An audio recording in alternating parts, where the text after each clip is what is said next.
बहुत पुरानी बात है। चाइना के किसी एक गांव में 3 भिक्षु रहते थे।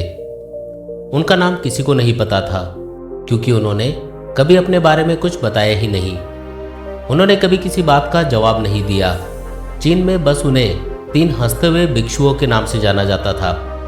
वे तीनों सिर्फ एक ही काम करते, एक गांव में प्रवेश करते, बाजार के बीचों बीच खड़े होते और हंसना चालू कर देते।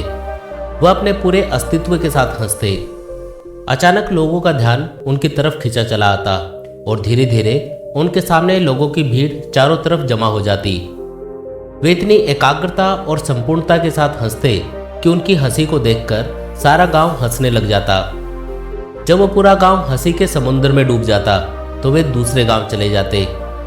वे ना तो कुछ बोलते थे, ना ही कोई उपदेश देते और ना ही कोई शिक्षा। वे जहां भी जाते अपनी हंसी से एक ऐसा माहौल बना देते कि लोग अपने सारे दुख दर्द भूलकर बस हंसने लग जाते। धीरे धीरे चाइना के लोग उन्हें बहुत प्यार करने लगे और वह पूरे चाइना में फेमस होते गए। चीन के लोग उन्हें बहुत प्यार करते, उनका सम्मान करते। इससे पहले और उनके बाद भी कभी किसी ने इस तरह से प्रचार नहीं किया था कि जीवन केवल एक हंसी होना चाहिए और कुछ नहीं। वे विशेष रूप से किसी पर नहीं हंसते थे। वे बस हंसते थे जैसे कि उन्होंने ब्रह्मांडीय मजाक को समझ लिया हो, जैसे कि उन्होंने ईश्वर के मजाक को समझ लिया हो। और उन्होंने एक शब्द का उपयोग किए बिना पूरे चीन में इतना आनंद फैलाया जितना आज से पहले किसी ने न फैलाया हो। लोग उनका नाम पूछते, लेकिन वे बस हंसते। इस तरह से उनका नाम बन गया था 3 लाफिंग मॉन्क, यानी कि 3 हंसते हुए भिक्षु। पूरे चीन में घूम घूम कर लोगों को हंसाते हुए समय के साथ वे तीनों बूढ़े हो गए। एक रात जब वे एक गांव में ठहरे हुए थे, उन तीनों में से एक भिक्षु की मौत हो गई। पूरा गांव स्तब्ध रह गया। पूरा गांव बहुत ज्यादा उम्मीद कर रहा था, क्योंकि उन्हें लगता था कि जब उनमें से एक की मृत्यु हो गई होगी तो बाकी 2 भिक्षु बहुत रोएंगे। यह देखने लायक होगा, क्योंकि किसी ने भी कभी इन लोगों को रोते हुए नहीं देखा था। जब सुबह हुई तो पूरा गांव इकट्ठा हुआ, लेकिन दोनों भिक्षु तीसरे की लाश के पास खड़े जोर जोर से हंस रहे थे। ऐसी हंसी जैसे उन्होंने आज से पहले कभी ना हंसी हो। गांव के कुछ बड़े बुजुर्गों ने उन्हें समझाने की कोशिश की। यह आपका साथी था और इसकी मृत्यु पर आपको हंसना नहीं चाहिए।